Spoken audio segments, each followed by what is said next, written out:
Kitas pranešimas yra profesoriaus Gedimino Merkio. Prašome jūs. Taip, gerbiamasis ir gerbimieji, aš pasisakysiu tema sąžinės laisvė ir tėvų teisė ugdyti vaikų pasaulėžiūrą. Po dvitaškio būtų galima pridėti, kas ir kodėl į tas laisvės ir teisės kėsinasi. Nesenai Lietuvą visą išgazdino, suneramino tėvus, kai kurios vietos politikus, merus, pedagogus, visuomenę, privaloma gyvenimo įgūdžių diegimo programa. Ir aš pabandysiu parodyti, kaip šita programa prievarta diegiama Lietuvoje, kaip jinai aktualizuoja šitas dvi teisės, laisvės, kurios yra visuose chartijose, tarptautinėse ir jungtinių tautų, ir konstitucijoje, reiškia, jos yra įrašytos, bet jas yra kėsinamasi. Dabar pati iš savęs ta gyvenimo įgūdžių programa tikrai nėra vien blogis. Jinai primena tą tokį paketą tarybinės profsąjungos, žinot, kur ten įdėdavo porą deficitinių produktų, kondensuoto pieno, žirnelio, kurį ten negali nusipirkti, bet būtinai tada į priekabą įdėdavo pirkti kokią nors menkavertę prekę. Arba čia daug apie istoriją kalbėjo Lietuvos, aš irgi tą tradiciją pratęsiu. tą motyvą, reiškia, šitą gyvenimo įgūdžių programa primena, kad Jurginio istorija tas yra laikų. Jeigu ten žiūrim, reiškia, kaip ten baltai gyvena, kaip ten pradžio vikingai jos puldinėjo, kaip ten Mindaugas suvienijo, karaliavosi, nužudė ten, einam per Žalgirio mūšį, viskas ten teisingai. Tik jeigu 5 norėjai gauti, turėjai paminėti, kad 3 Smolensko pulkai buvo. Paskui, reiškia, kartu su rusų tauta teutonus nugalėjom. Paskui Liublino unija, net 1831 metų sukilimas, irgi ten daugmaž adekvačiai nušviesta 1863 metų sukilimas, reiškia, carizmas, tautų kalėjimas, visa velniava prasideda pabaigoje. Reiškia, tam 20 nepriklausomybės kovos, imperialistai, kapitalistai, buržuaziniai nacionalistai užsmaugė, reiškia, tą kapsuko vyriausybę ir jau visiška velniava prasideda, kada mes kalbam ten apie mums pudrindavo smegenis, apie taikę socialistinę revoliuciją Lietuvoje. Ten prasideda visiškas melas. Tai vat, toj programai, kuri iš principo yra nebloga, reikia vaikams žinoti, to pragmatizmo trūksta, gyvenime ne vien akademinių dalykų reikia žinoti nelaimės atveju, avarijos atveju, ką daryti, sakykime, ten vaikai, pradinukas, jaunesnysis paauglys turi žinoti, reiškia, tas, sakykime, etiketo taisyklės, kiek ten įkyriai, koks svetimas dėdė gali lysti, kiek ten šnekint, kiek liesti. Visi tie dalykai yra labai geri, labai teisingi, bet pabaigoje kas įvyksta? Mums įkiša radikaliojo genderizmo ideologiją. Ir dabar aš grįžtu prie tų 2 fundamentalių teisių, sąžinės laisvės ir šeimų teisės auginti vaikus pagal savo pasaulėžiūrą. Tai išpuolio objektų pirmiausiai pateko mūsų gerbiamas ekscelencija Nausėda. Tai pasakė, kad jo pasaulėžiūra užstrigusi yra praeito amžiaus viduryje. Nesvarbu, kad tą pasaulėžiūrą išpažįsta didesnioji dalis populiacijos, kad kai, sakykime, Lietuva galbūt paskutinė priėmė krikščionybę, tai Europoje tai turbūt paskutinė ir tą radikalų genderizmą priims. O kol tai atsitiks, tai aš turiu vilties, kai sakoma viltis kvailių motina, kad ir ta vakarų civilizacija atsikvošės. Ir aš dabar ypatingai noriu atkreipti dėmesį, pradėti nuo sąžinės laisvės, kad tai yra, sąžinės laisvė yra fundamentalesnė, mano giliu įsitikinimu, šeimos laisvė ugdyti vaikų pasaulėžiūrą. Pateiksiu tokį paprastą pavyzdį. Sakykime, šeimoje yra radikalūs veganai. Mes žinom, kad vaikas gimsta 5 kg, abiturientas gali sverti 19 metų 75 kg. Kažkur 19 kartų arba beveik 200, tai yra 2000% ten jo kūno masė auga. Tai gal, sakykime, mitusiam dėduliai, gal ten tas veganizmas ten ir neblogai, bet, sakykime, mažam vaikui tai šiuolaikinė medicina rodo, kad tai yra blogis. Ir tada, sakykime, ar mes leidžiam ten, pradedant kūdikystę, tą veganizmą propaguoti. Ir daug buvo malkų priskaldyta, kada ilgą laiką šeima buvo visiškai uždara, atrodė, kad ten nereikia kištis visuomeniai, patriarchatas ir ten tada daug buvo piknaudžiavimų ir pedofilijos, ir skriaudimo ir taip toliau. Bet dabar viso šito nebėra, teisynai yra modernus, ne taip paprasta yra, bent jau masiškai, sistemiškai, sakykime, ten tą vaiką skriausti, aišku, būna baisių įvykių. Bet ką noriu pasakyti, reiškia, kai mes kalbam apie sąžinės laisvę, tai pluralizmo sąlygom nėra viena iš laisvių, kur atsistoja į bendrą eilę. Tai yra ypatinga laisvė, ypatinga teisė. Išpažinti jokios religijos arba bet kurią kitą, laisvai, nepersekiojant ir taip toliau. Ir aš ypatingai noriu atkreipti dėmesį, kad vyro ir moters santykius, šeimos fenomeną, seksualinius santykius, taip toliau, santuokos institutą ir visą kitą nuo amžių, tūkstančius metų prižiūrėjo, kuravo religija, tradicinės religijos. Iki kiek tai buvo stipru, tai aš priminsiu, kad smetoninė Lietuvoje nebuvo civilinės santuokos instituto. Rabinai, žydukai ir žydaitę sutuokdavo, beje, žydaitę nuo 13 metų buvo galima ištekinti, reiškia, ten sentikiai buvo, liuteronai buvo, jeigu kas norėdavo, katalikai, jeigu kas norėdavo civilinės santuokos, turėdavo važiuoti Klaipėdą, kur buvo Vaimaro konstitucija. Ir iš tikrųjų, kad mes esame europiečiai, tai krikščionybė ir judaizmas sukūrė Europą. Tai to nepaneigsi, aišku, Europos parlamentas su tom nesutiko. Aš klaidą padarė rinkėjai, kad nepasakė per brūkšnelį. Krikščionybė, judaizmas.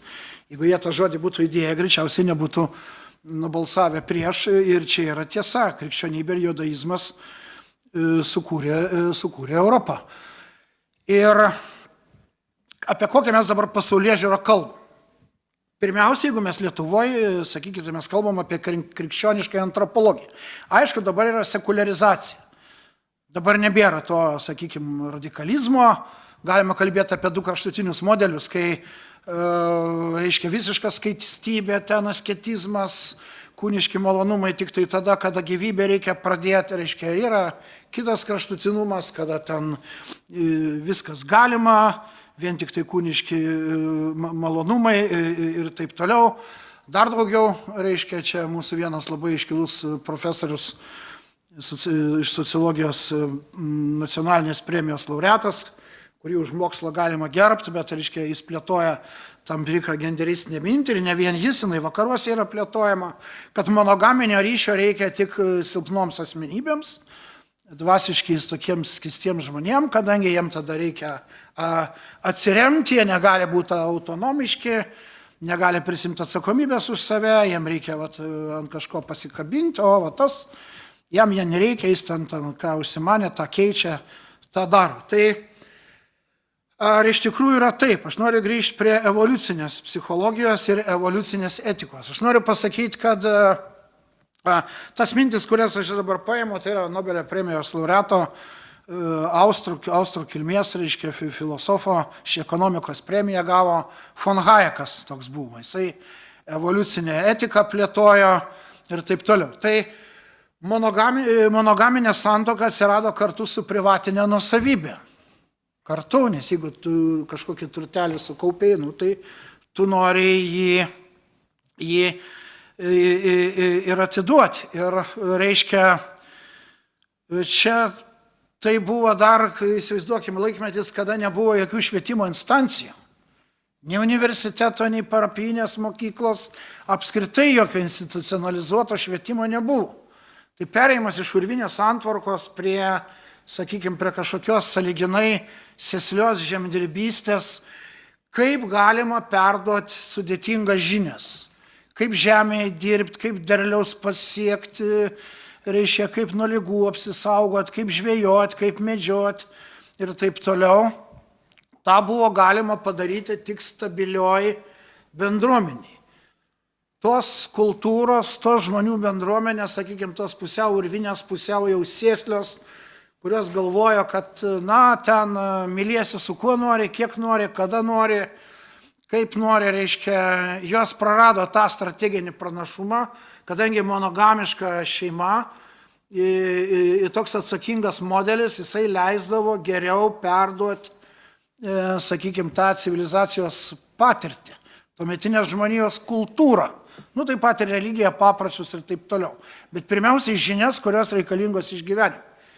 Tai reiškia, taip, aš dabar suprantu, tai dabar yra institucionalizuotas švietimas, taip toliau, bet aš noriu pasakyti, kad tie dalykai, kurie yra tradicinėse religijose užfiksuoti, jie yra civilizaciškai patikrinti, tūkstantmečiais patikrinti. Reiškia. Ir taip, ten toj krikščioniškai civilizacijai tai visko buvo. Ir raganų deginimo, ir rinkų actekų ten naikinimo, ir taip kolonijų plėšimo, taip toliau, bet šito nepaneigsi. Ir dabar visuomenė yra pradėjusi šiuolaikinį labai įdomų socialinį civilizacinį eksperimentą. Reiškia, žmogus, homo sapiens, kaip biologinis padaras, yra vienas seksualiausių būtybių. Jeigu ten pelės, nežinau, kiek ten tų jauniklių, daug per metus atsiveda vadų, sakykime, ten aukštesniai, ten kiti žinduoliai, reiškia, ten, aišku, apie biologiją kalbam, čia rūja ten po porą kartų metuose ir taip toliau. Pas homo sapiens patelė yra ta 12 ciklų per metus. Ir, reiškia, jeigu žuvis paleidžia milijonus ikrų, tai žmogus dažniausiai pagimdo vieną tą kūdikėlį. Maždaug iki 3 metų jis iš vis yra bejėgis. Nuo 3 metų jis ten jau urvė eina prie kitų vaikų, atsiskiria nuo motinos ir išgyvena arba neišgyvena. Reiškia, štai yra tas ciklas, 3-4 metų hormoninis ciklas, kada moteris pagimdo, pririša prie savęs vyrą, tie kūniški malonumai yra kaip atlyginimas vyrui už apsaugą, tada tas vaikelis paauga, nuėjo savais keliais, reiškia, štai labai būna, kad po 3-4 metų ta meilė išblėsta, bet tada įsijungdavo kultūra, civilizaciniai mechanizmai ir jie, reiškia, sakykime, tą seksualumą nežabotą be kontrolės, kada tu ten prišaikai palikonių, jais nesirūpini, taip toliau. Tai paimkim, kad ir kelis tūkstančius metų ir daugiau atgal, visos kultūros vienaip ar kitaip įrėmino kultūriškai, įprasmino šitą seksualinę energiją. Kadangi žmogus yra toks biologinis porušis, kad, reiškia, jeigu tik nėra pavojaus gyvybei, jeigu tik tai yra pavalgyta, tai tada reikia užsiimti, reiškia, homo sapiens patinų ir pateliai, gerais darbais, reiškia. Ir kažkaip visą žmonijos kultūrą tuos dalykus stabdęs, slopino, kūrybiškai prasmino. Dabar, reiškia, yra tas paleistas seksualumas. O, ten hiperseksai, kaip gerai, aš dabar nenoriu čia tų pavardžių minėti. Čia visokių yra ir jaunų, ir 40-mečių, 60-mečių, kurios ten plikinas ir Lietuvoje, filmuojas visokiose, rodo, išstato save, reiškia, vakarų įžymybės, oi, atėjo kokį ten balių, ten, atsiprašau, speneliai jau matosi, ten kažkokias kelnaitės persišviečia, reiškia, ta reklama, marketingas, ta brutaliai, buldozeriniu būdu šitą bruką, reiškia. Eksperimentas įdomu, man kažkaip intuicija, kaip socialinio tyrinėtojo, sociologo, pedagogo, sako, kad, nebuvo tokie bepročiai ir kvailiai mūsų tie protėviai ir tos visos sociologijos, reiškia. Tai aš vėl dabar primenu, kad privatinė nuosavybė atsirado kartu su monogaminė santuoka. Tai marksizmas, komunizmas vakarų, čia leftistų buvo išradimas. Tai genderizmas irgi leftistų išradimas. Tai vienas išradimas žlugo, reiškia, šitas komunizmas. Ir dabar yra daug programų, galima pažiūrėti, kaip naktį atrodo Šiaurės Korėja. Japonija, ten Singapūrai, Taivanai, Hongkongai, Kinija, ten šviesų, netolimieji rytai, Vladivostokas, Pietų Koreja, ten Seulas šviečia, įsijunkit naktį Šiaurės Koreją, ten tamsu, šviesos nėra. Statė šviesų komunizmo rytojų, kad tamsu būtų. Tai lygiai taip pat, kaip žlugo šitą, aš turiu vilties, reiškia, jeigu aš pas nesulauksiu, mano vaikai gal sulauks to laikotarpio, kai vakarai atsikvošies. Reiškia, tai rodo, kad reikia jau man užbaiginėti, aš dar tik įpusėjau. Tai Negerai. Dabar dėl homofobijos. Kaltina va tos tradicionalistus homofobija. Nėra jokios homofobijos. Tegul ten žmonės miegamajam daro, ką nori, jeigu jiem ten patinka ir taip toliau. Kas kita, kad ten lygų tam tikrų rizika atsiranda taip toliau. Svarbiausia, kad nelystų prie vaikų, nelystų į švietimą. Dabar civilinės partnerystės įstatymas. Aš pasakysiu, jisai reikalingas, bet yra kitas dalykas, kodėl jo negalima priminėti. Jis, sakykime, gyvena partnerystėj. Homoseksualūs asmenys pragyvena 20 metų. Yra tie ūkiniai santykiai, pasiligoja, numiršta. Tai slaugyti negali, duomenų negali apie sveikatą gauti. Galiausiai išnirs kažkoks giminaitis, kuris visą gyvenimą niekino, nieko neprisidėjo prie tos ūkinės struktūros, jis paveldėtojas. Tai aišku, kad tos dalykus reikia sutvarkyti, bet kur yra problema? Europos žmogaus teismas nedaro jokios, jeigu tik teisinį, jis nedaro jokios skirtybės tarp santokos ir tos partnerystės. O čia yra didžiulis logikos pažeidimas, suprantat? Didžiulis logikos pažeidimas, dėl to, kad, pavyzdžiui, ir vaiko ištošęs išdroštas laiviukas, jisai plaukia. Ir kruizinis laivas plaukia, ir ubotas povandeninis plaukia. Jie visi plaukia, bet jie visi yra skirtingi. Tai reiškia, ta homoseksuali šeima, jinai negali gyvybės pradėti. Ir čia yra principinė skirtis. Tai mes tada iš sekšupo galim paimti lėlę, pripūsti ir pasakyti, jin turi visas teisės. Gali balotiruotis į Seimo narius, į prezidentus, taip toliau. Arba tada žmogui, kuriam tinklai nešokus, arba kuris epilepsiją turi, mes paimkim jam, duokim, suteimkim teisę valdyti lainerį, lėktuvą. Kodėl? Tai reiškia, kaip galima diskriminuoti. Bet viskas čia aukštinkojam apsiverčia todėl, kad gyventojų dabar populiacija plečiasi, yra per daug ir atsiranda, reiškia, galingos interesų grupės, kuriuom reikia sumažinti tą visą populiaciją, dėl to kontroliuoti ją, dėl to yra skatinama migracija. Yra tikimasi, kad ten jau antroji, trečioji kartoji tų imigrantų 75% vienaip ar kitaip dirbs ir tokiu būdu sprendžiama perskirstimo populiacijos problema. Ir sakykime, tiem galingosiam interesų grupėm, kurios yra virš pinigų, virš valstybių, kurios jos negali išeiti į areną tiesiogiai, jos neturi galios ir teisėtos prievartos monopolio. Teisėtos prievartos monopolį turi nacionalinės valstybės, bet jos yra pastumiamas į šalį su jų demokratiniam išsigimstančiam sistemom ir ateina tarptautinės organizacijos, kurių vadovų nieks nerenka viešai, jie niekam nesiskaito, reiškia, jų darbotvarkių nieks netvirtina, dėl jų ataskaitų nebalsuoja. Į tą, ką jos rekomendacijos teisėm pasako, tau žiūrinę pinigą netima tokią valstybę kaip, sakykime, Vokietija, Prancūzija.